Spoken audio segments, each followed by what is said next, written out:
Добар ден, јас сум Билјана Јовановска, наставник во Средното градежно гимназиско училиште на град Скопје Здравко Цветковски по предметот бизнис и предприемништво. Овој час ќе се запознаеме со наставна единица од тематската целина број 2, создавање и унапредување на односите со потрошувачите, која се однесува на градење на компанија. Која е целта на наставната единица? Да можете да потврдите дали вашиот бизнис модел е одржлив, повторлив и има потенцијал за раст, да се оспособите за тестирање на претпоставките за вредноста и сегментите на купувачите и да ја предвидите побарувачката, да знаете како да управувате со преминот од стартап бизнис до компанија фокусирана кон извршување на потврдениот бизнис модел и да знаете кога треба да ја менувате насоката. Најнапред, што е целта на секој предприемач? Целта на секој предприемач е да биде успешен, да изгради успешна компанија. Но што всушност представува успехот? Што представува успешен бизнис? Успешен бизнис е оној бизнис кој ќе обезбеди реализација на сите цели и соништа на предприемачот. Бизнис кој ќе го обезбеди животот кој што предприемачот го сака. Успешен бизнис значи дека ќе ви овозможи да работите онолку часови колку што сакате и од каде што сакате. За да го постигнете тој успех, ќе мора да ги разберете елементите кои водат до него. За да биде успешен бизнисот, предприемачот мора да гледа во успешноста од многу поширок ъгол. Кои се карактеристиките на успешен бизнис? Бизнисот да биде успешен, да биде одржлив, континуирано да расте и бизнисот да може да се продаде. Успешен бизнис значи да постои предпријатие кое ќе генерира приходи и кое ќе работи профитабилно. Одржлив бизнис е бизнис кој генерира доволно приходи за бизнисот во подолг временски период. Континуирано да расте. Тоа значи да биде стратешки дизајниран за поддршка на растот. Растот не значи само раст на приходи и број на купувачи. Успешен раст значи бизнисот да расте во обем, без притоа пропорционално со растот да се зголемуваат вложените напари во него. Бизнисот да може да се продаде. Едноставно бизнисот представува производ кој предприемачот го креира. Успешен бизнис може да се продаде 100 пати повеќе од она што сте го вложиле. Често пати предприемачот го мери успехот само преку првата карактеристика, што доведува до заглавување во безизлезна ситуација. Затоа бизнисот треба да биде и одржлив. Дали бизнис моделот е одржлив, повторлив и има потенцијал за раст? Ако треба да споредуваме бизнис модел кој не може со сигурност да гарантира дека ќе генерира доволно приходи во подолг временски период, со бизнис модел за кој со сигурност можеме да гарантираме дека ќе генерира доволно приход, тогаш подобар бизнис модел е оној кој повеќе време има потенцијал да генерира поголем приход. Самото генерирање на доволно приходи не е доволно за да се гарантира успешен бизнис. Успешен бизнис мора да продолжи да генерира приходи. Тоа значи дека постојано мора да генерира нови купувачи, да ги одржува постојните и да генерира приход се повеќе и повеќе. Значи, бизнис моделот за да биде одржлив, тој треба да биде и повторлив во еден подолг временски период. Повторлив бизнис модел значи дека истиот ќе генерира растечки приходи со постојано повторување во определен временски период.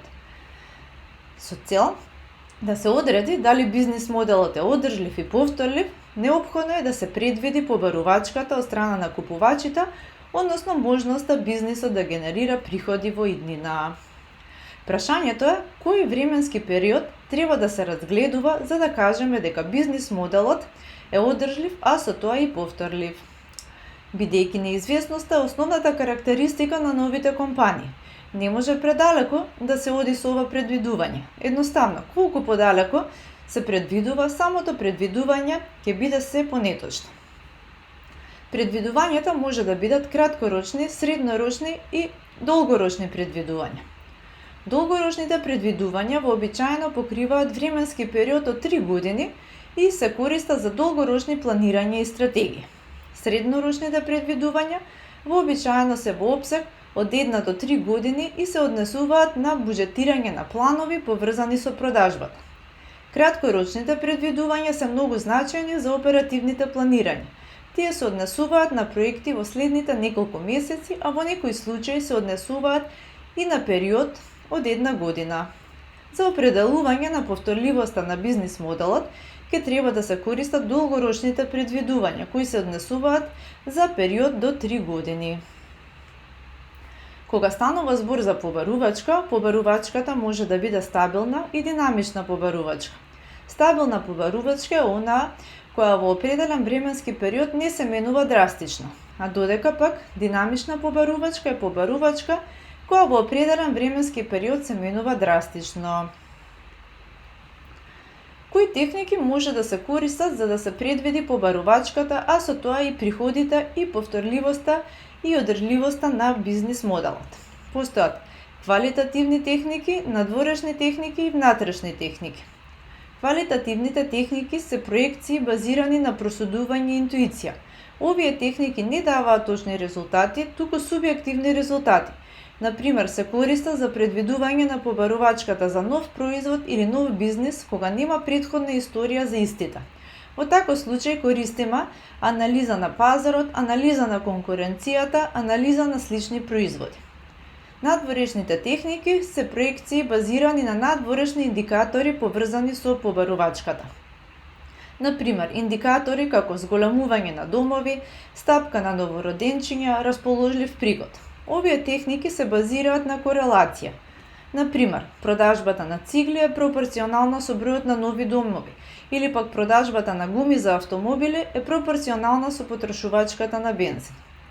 Натрешните техники се проекции кои се базираат на историски податоци кои се поседуваат од компанијата.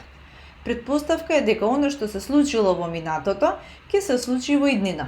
Например, ако оваа година побарувачката беше 100 милиони парчиња, следната година очекуваме дека ќе биде 110 милиони парчиња. Кога станува збор за стартап предпријатија, односно предпријатија кои се уште немаат купувачи и приходи, за да може да се предвиди нивното однесување во иднина, се користат квалитативните и надворешните техники. За да биде успешен бизнисот, неопходно е континуирано да расте.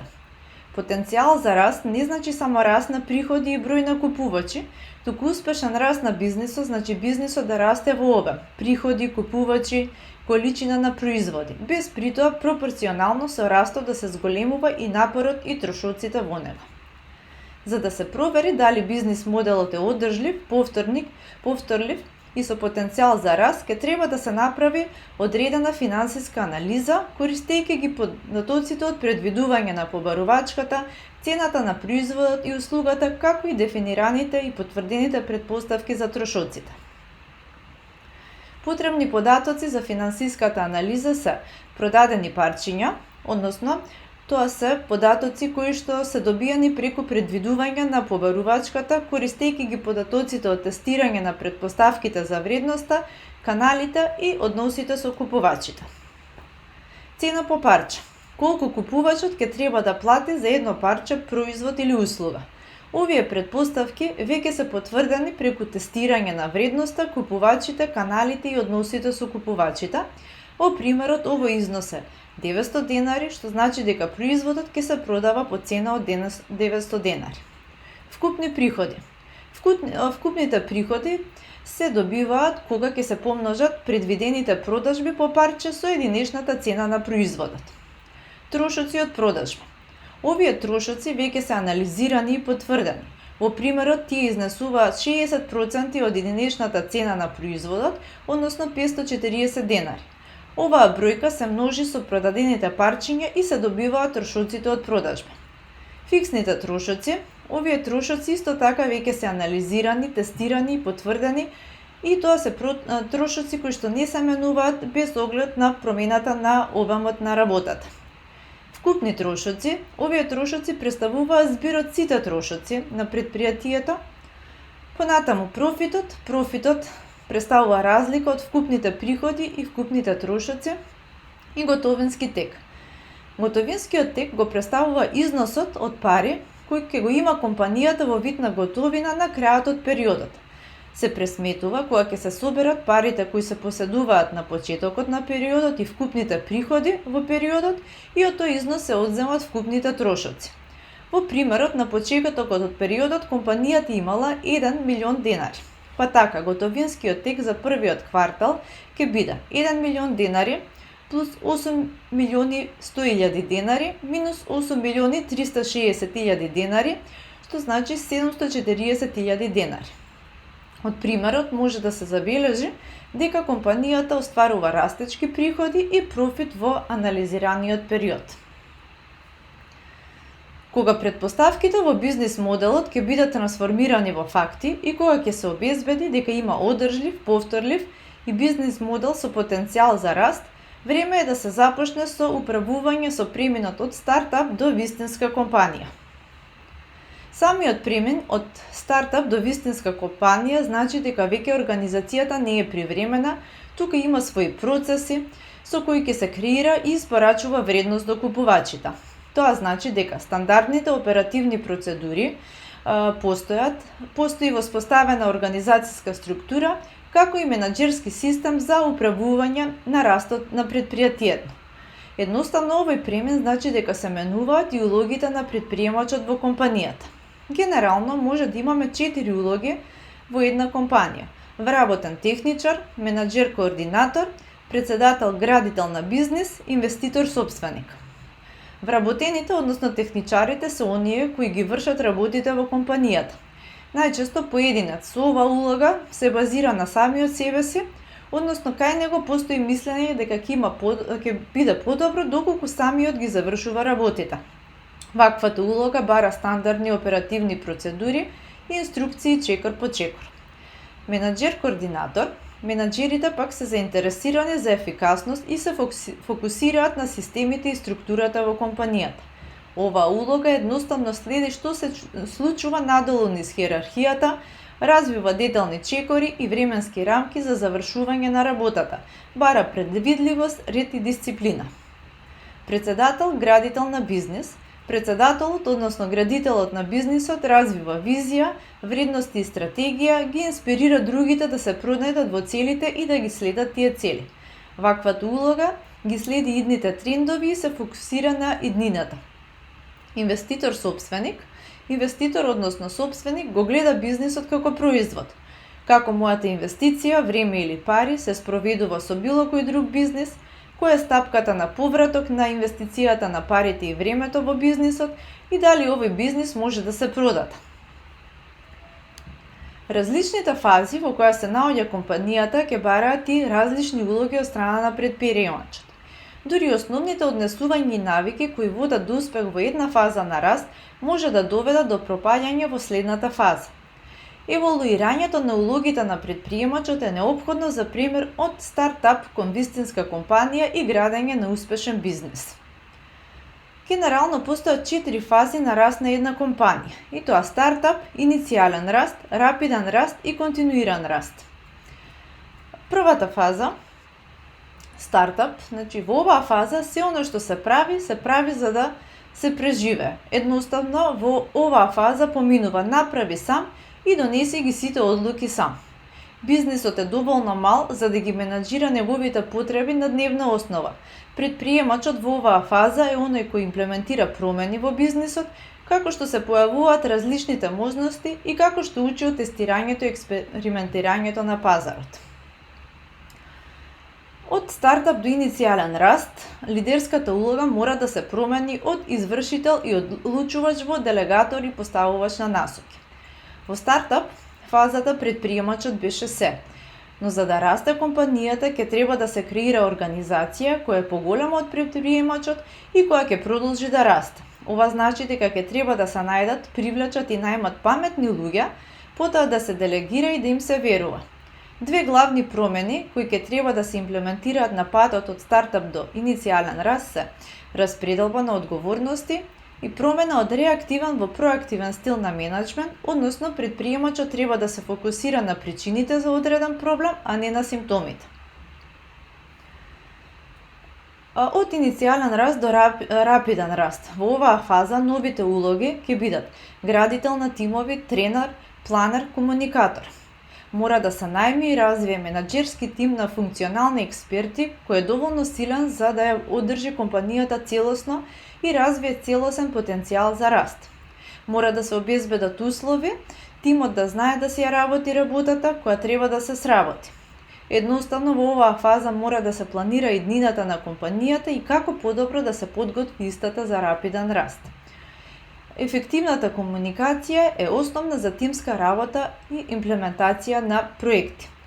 Во оваа фаза во фокусот е градење на менаџерски тим, градење на заеднички план, градење на силна инфраструктура. Во оваа фаза веќе производот е спремен и докажан, пазарот расте, како и продажбата, а компанијата треба да биде зрела. Четвртата фаза, континуиран раст, ќе бари и нови улоги, како што се катализатор на промени, градител на организација, стратешки иноватор и воспоставувач на организацијска култура.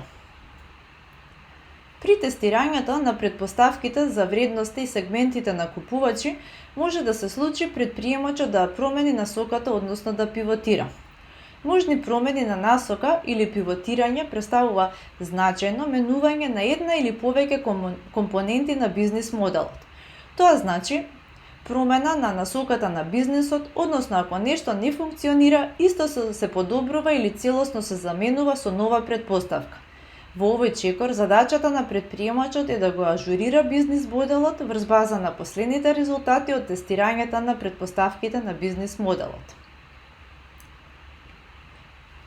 Пример, врз основа на добиените резултати од анализа на купувачите се добиваат 4 категории на купувачи. Првата категорија, купувачите недвосмислено го сакаат производот и не се потребни никакви промени.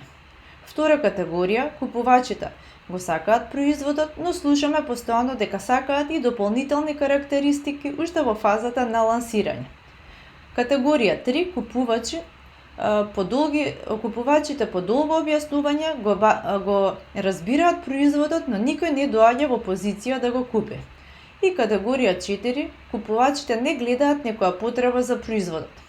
Ако поголем процент на купувачи влегуваат во категорија 1, не треба ништо да се менува. Може да се оди со започнување на бизнисот согласно валидираниот бизнис модел. Треба да се внимава на купувачите од категорија 2. Што треба да се исфрли, а што треба да се додаде како карактеристика на производот. Овие купувачи ќе дадат одговор на ова прашање, а тоа ќе значи и промена на насоките преку промена на вредноста која ќе ја создава компанијата. Категоријата 3 и 4 кажува дека е време за пивотирање, односно крупни промени во основата на производот. Врз основа на сите тие анализи, истражувања и разговори со купувачи ќе се ажурира бизнис моделот. Поверојатно е дека активностите од оваа фаза ќе доведат до некои промени во бизнис моделот, отколку дека нема ништо да се промени. За домашно, ученици имате да истражите пример за компанија која ги поседува сите карактеристики на успешен бизнис и да се анализираат фазите од стартап до континуиран раст. Ви благодарам на вниманието, до гледање.